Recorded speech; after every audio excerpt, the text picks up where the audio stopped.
Hey everyone, this is Borvak here with another Ramble review. This time I'm going to cover Nightwing issue number 44. I actually picked this up at the comic store. I mean, obviously because I like Nightwing. Who doesn't like Dick Grayson? And this is an awesome, awesome cover. I don't know what any of this is even supposed to mean. He's got monitors exploding out of his face and just the fuzziness of the static, just red lines, so cool looking. But aside from that, oh, and it's the Bleeding Edge Part One. I love it when they do that. I love it when they tell you what part a comic is, so you can kind of know ahead of time if it's a good jumping on point or not. But the other reason I got this is because if you watch my previous video on Nightwing number 43, I really liked this book. Um, so I had to get this. Just check out, what happens next. Check out the Nightwing book in general.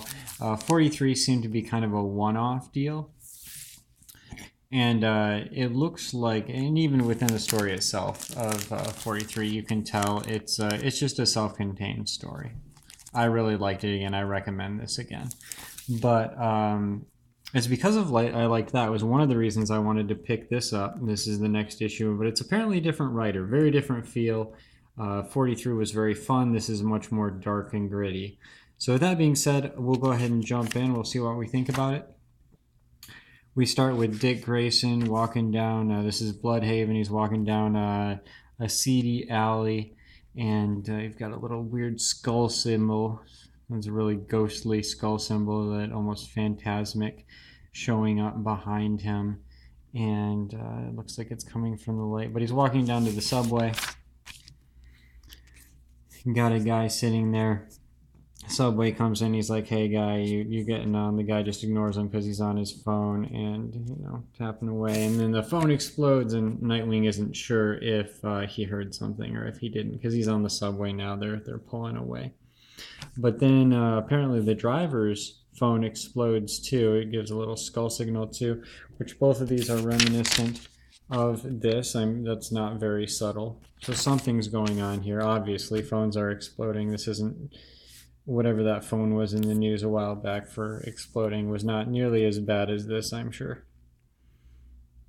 And the lights go out, and this is a really cool scene right here. I love this. You got the silhouettes, you got the passenger car here, and have I been calling this as a train? This is a subway, right?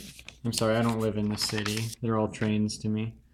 Subways are cool though. So he walks in, and their phones are all about to explode too, and they don't know what's going on. He says, "Don't worry, I'm a professional," and he is. He's not Batman, but he's Nightwing. That's pretty awesome. And he's got his little Captain America throw to all their phones, just boom, boom, boom, boom. He's got like amazing accuracy, amazing trajectory calculation. If he can do that, either that or just good technology. He knocks all the phones out of their hands. They're pretty startled there. And yeah, it's so Captain America, except with batons instead of shields. And things are falling apart. He's got, yeah, definitely some cool technology in his batons too. This is so cool. I like this. His batons become a grapple hook sort of thing. And I don't know how heavy all these people are combined, but apparently it's, oh man, I don't know if this is possible. But he grapples them all out of there. It picks up on the next day. Oh, the whole time here they're talking to about how technology is so pervasive. Everyone's looking at their phone, blah, blah, blah. Which is why all these people can be hit with whatever is going on with their phones. So we have here just a really cool double panel on the next page. The next morning, Dick Grayson is lounging around in his jeans and just about nothing else. Probably underwear under there, I'm sure. But no shirt, no socks. Not looking for any service here, apparently. Just lounging around on his couch. Got a little bit of a mess here. And we've got on the opposite side, we've got Barbara Gordon helping him out over the phone, trying to figure out what's going on. She's got that cool Batman silhouette behind here, where she lives in the clock tower, where little computer screens, computer desk are giving off, and maybe her chair too, giving off a shadow of a bat. So she's not Batman, she's, you know, Batgirl, of course, but just cool symbolism. The interplay of the two panels and the mess of his room, the really tidy cleanness, technologicalness of her roost here, and the interplay between the two of them too. He's on a old analog phone, and she's teasing him about that, but she's looking through the technology. They're trying to figure out what's going on with the exploding phones. She's teasing him, and look at that. They're teasing us with the close-up of both of their lips, so close to each other. Not physically close to each other, but the panels showing their lips so close to each other. She's got really pretty lips. She's a pretty girl. So she's helping him out. Oh, we can actually skip this. Dick Grayson, apparently he works as a personal trainer, is how he's making money. Apparently he meets this guy who's got a cyborg hand, and he's going to help him do some workouts. So already we've got phones exploding. That's obviously a technological attack that's going on, and we've got a guy with a cyborg eye and a cyborg hand who's meeting Dick Grayson on the next page. I think we've already got our suspect. We'll see what happens though.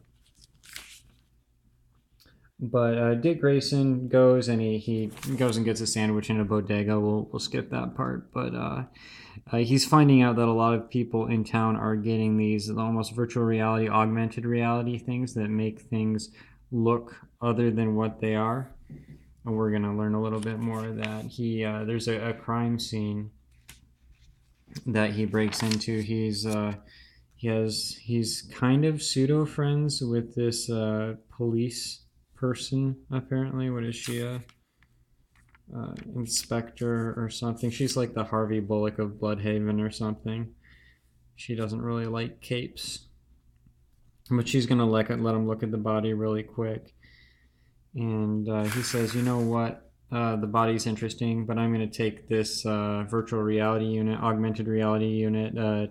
He learned at the bodega, it's called a Phantasm. So he's going to take that, and he's going to look at it and figure out what's going on. So we get back to his place. He's fiddling around with it with a screwdriver, and he says, you know, I should take it to the Bat Cave and have it looked at there. And yeah, he should. He really should. But instead he decides he's going to try it out, take a look at what's going on. It turns his apartment into Wayne Manor, basically, and Alfred even shows up and starts talking to him. It's a VR Alfred too, but Dick is somehow able to touch him. He's physically there, even though he's just a hologram, and he's not even the real Alfred.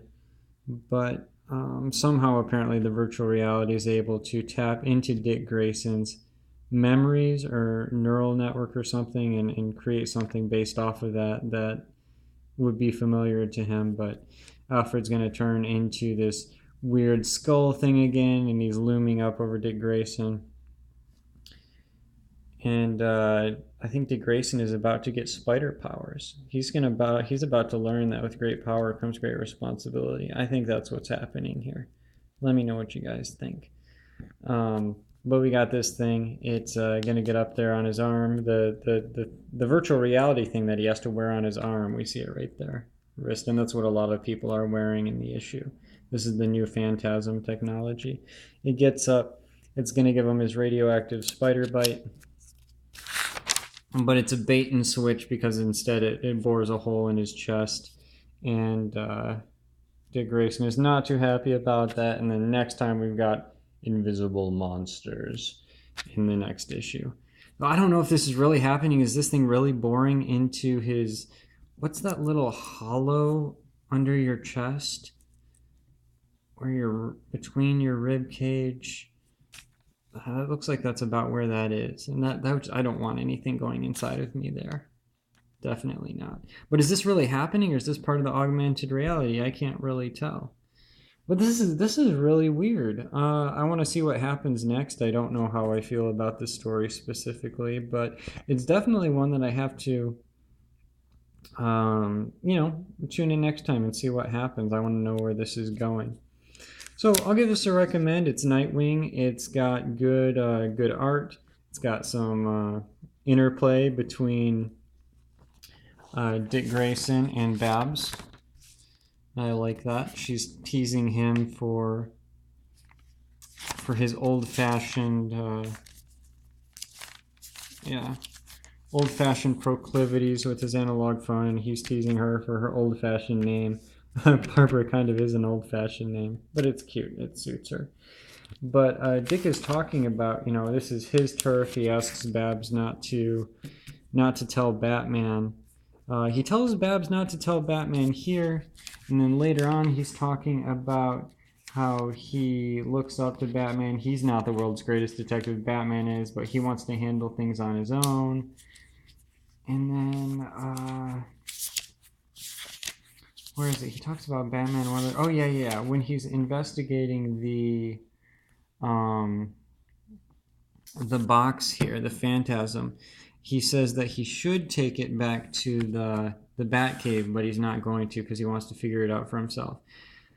That's irresponsible. There are people who are dying or could die because of this, and you are going to not get in the biggest, best help you can in Batman because you want to be a big boy.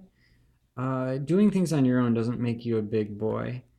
Saving people and knowing when you need help is what makes you responsible. So, Dick, bad on you. It's an interesting action story, but, get the help you need. Maybe it'd make the story less interesting, but it's not your job to make interesting stories. It's your job to save lives, and it's the job of the writer to make interesting stories in which you are responsible and not strong-willed and pig-headed and just wanting to handle things on your own because you want to prove you don't need Batman.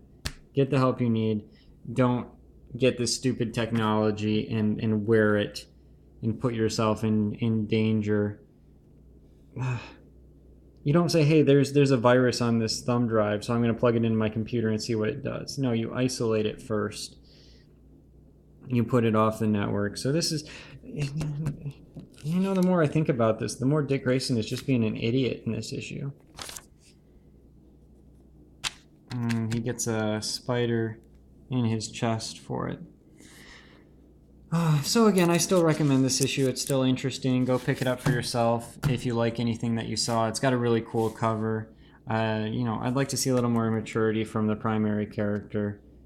Ask for help when you need it. Don't just be the big man and let people die because you're not going to accept help or ask for help when you're over your head.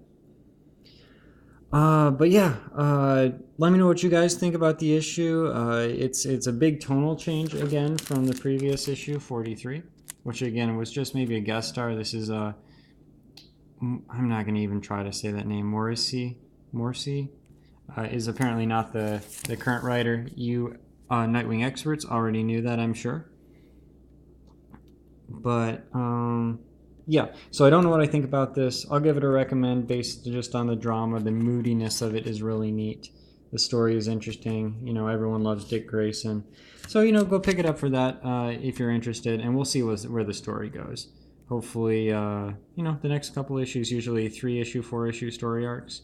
We'll see where this one goes. I'm going to pick up the next one and see what I think of that too. So let me know what you guys think. Leave a comment if you want to. I'm very curious to hear what other people think as well, either about the issue itself, obviously, or about my stupid video here. Let me know what you think about my silly thoughts, or give me your own thoughts. And I will see you guys in the next video. Thanks a lot. Bye.